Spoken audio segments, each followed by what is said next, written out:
మరి నా గాతమదమే ఉన్నది. నా బిడ్డ బతికి ఏమైపోద్దో ఎట్లయిపోద్దో.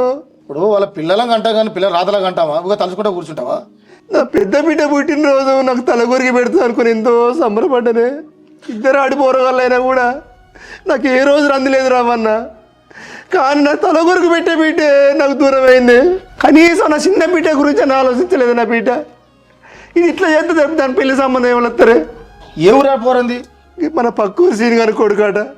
వానికి చదువు లేదు, శాస్త్రం లేదు, ఇల్లు కూడా సరిగ్గా లేదట, వానికి భూమి సాగలేదట. రేపు ఏమన్నా అయితే ఎట్లనే నా బిడ్డ భవిష్యత్తు? నువ్వు నా బిడ్డ 90s చూపించి ఎంత ఖర్చు అనే పనులు పెట్టుకుంటే. మన సర్పంచ్ మనోడే దోస్తే, నేను చెప్తే వింటాడు. అని పిలిపించి మాట్లాడి అమ్మాయికి నచ్చే ప్రయత్నం చేద్దాం. 10 రూపాయలు ఖర్చు నేను పెట్టుకుంటాను. నా బిడ్డ నాకు కావాలేరా పిచ్చాను అన్న శంకర్ గిడదారేతనమేంది? నీ బట్టలేంది, నీ అవతారమేంది? ఆ కాళ్ళ చెప్పులు కూడా లేవు.